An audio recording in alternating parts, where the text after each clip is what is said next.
குரு வணக்கம், குரு வாழ்க, குருவே சரணம். ஓம் ஸ்ரீ மகாலட்சுமி நமக. ஓம் நமோ நாராயணாய நமக.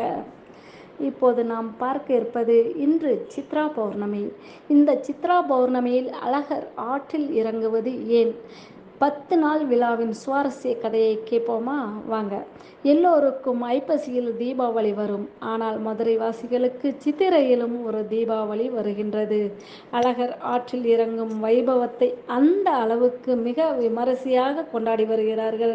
திருவிழா நடக்கும் 10 நாட்களும் ஊரே அமர்க்களப்படும். மதுரை மற்றும் சுற்றிலும் உள்ள ஊர்களில் இருந்து குடும்பத்துடன் புறப்பட்டு வந்து சேர்வார்கள். சுமார் 10 லட்சம் பேருக்கு மேல் ஒரே இடத்தில் கூடும் திருவிழா இது. கள்ளழகர் ஆற்றில் இறங்கும் வைபவத்தை சொல்வதற்கு முன் அவர் குடிகொண்டிருக்கும் அழகர் மலையின் சிறப்பையும் சொல்லியாக வேண்டும்.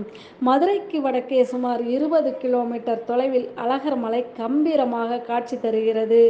பார்ப்பதற்கு காளை வடிவில் இருப்பதால் இந்த மலைக்கு விருஷபாத்ரி என்று ஒரு பெயர் உண்டு. தன்மேல் ஏவி விடப்பட்ட சாபத்துக்கு விமோசனம் கேட்டு யமதர்மன் இந்த மலைக்கு வந்து பெருமாளை வேண்டி தவம் இருந்தான்.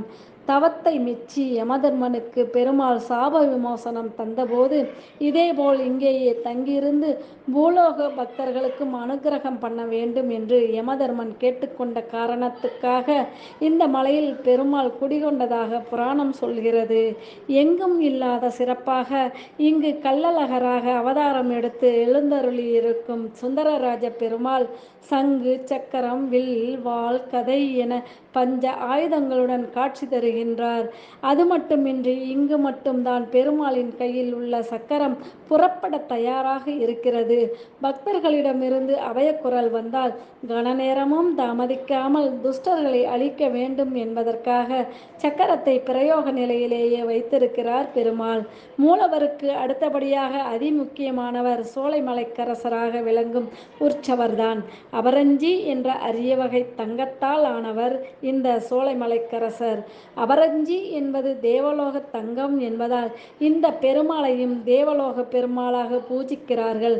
உலகத்திலேயே அபரஞ்சி தங்கத்தினால் ஆன பெருமாள் சிலைகள் 2 இடங்களில் தான் இருக்கின்றன. ஒன்று அழகர் கோவிலிலும் இன்னொன்று திருவனந்தபுரத்தில் உள்ள அனந்தபத்மநாப சுவாமி கோவிலிலும் உள்ளன. அழகர் ஆற்றில் ஏன் இறங்குகிறார் என்று பார்ப்போமா? சுதபஸ் என்ற முனிவர் நூபுர கங்கையில் தீர்த்தமாடி பெருமாளை நோக்கி தவமிருந்தார். அந்த சமயத்தில் துர்வாச மகரிஷி தன் பரிவாரங்களோடு அந்த வழியாக வந்தார்.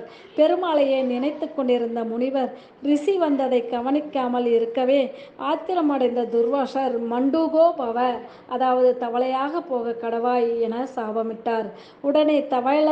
உடனே தவளையாகி போன சுதபஸ் சாப விமோசனத்துக்கு வழிகேட்ட போது விவேகவதி தீர்த்தக்கரையில், அதாவது வைகை கரையில் நீ தவம் பண்ணி கொண்டு இரு. சித்ரா பௌர்ணமிக்கு மறுநாள் அழகர் அங்கு வந்து உனக்கு சாப விமோசனம் கொடுப்பார் என சொல்லியிருக்கிறார் துர்வாசர். அதன்படி வைகை கரையில் தவம் பண்ணி கொண்டிருந்த சுதபஸ் முனிவருக்கு விமோச்சனம் கொடுக்க அழகர் மலைக்கு வந்து போனதாக, அழகர் மதுரைக்கு வந்து போனதாக புராணங்கள் விவரிக்கின்றன. சித்ரா பௌர்ணமிக்கு 4 நாள் முன்னதாக சித்திரை திருவிழா தொடங்கிவிடுகிறது. முதல் 2 நாட்கள் கோவிலில் இருப்பார் அழகர். 3ஆம் நாள் மாலை மதுரையை நோக்கி புறப்படுகிறார். ஆரம்ப காலத்தில் கோவிலை விட்டு கிளம்பும் அழகர் அலங்காநல்லூர் போய் சேருவார். அங்கு அழகரை குதிரை வாகனத்தில் தூக்கி வைத்து, அதாவது ஆற்றில் இறங்குவதற்காக அலங்காரம் செய்வார்கள். அழகருக்கு அலங்காரம் செய்யும் ஊர் என்பதால் அலங்கார நல்லூராக இருந்து பின்பு அலங்காநல்லூராக மாறிப்போனதாக சொல்கிறார்கள். அலங்காநல்லூரில் இருந்து தேனூருக்கு வந்த வைகை ஆற்றில் இறங்கும் அழகர் அதன் பிறகு வண்டியூருக்கு வந்து மண்டூக முனிவருக்கு, அதாவது சுதபஸ் சாப விமோச்சனம் கொடுப்பார்.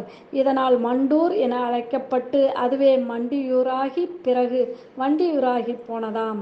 கள்ளர் கொண்டையில் குத்தீட்டி கையில் வளைத்தடி அதாவது பூமராங், இடுப்பில் ஜமதாடு, ஒரு வகை கத்தி என விதவிதமான ஆயுதங்களுடன் மதுரை நோக்கி புறப்படுகிறார் கள்ளழகர். அழகர் மலையிலிருந்து தங்கப் பல்லக்கில் புறப்பட்டு வரும் அவர் வழிநெடுக பக்தர்களால் ஏற்பாடு செய்யப்படுகிற 500க்கும் மேற்பட்ட மண்டகப்படிகளில் ஆசி வழங்கிவிட்டு 4ஆம் நாள் இரவு தல்லாகுளம் பெருமாள் கோவிலுக்கு வந்து சேருகிறார். அதற்கு முன்னதாக மதுரை எல்லையான 3 மாவடியில் அழகரை மக்கள் எதிர்கொண்டு அழைக்கும் எதிர் சேவை நிகழ்ச்சி களை கட்டுகிறது. 4ஆம் நாள் இரவு தல்லாகுளம் பெருமாள் கோவிலில் கள்ளழகருக்கு அபிஷேகம் நடக்கும்.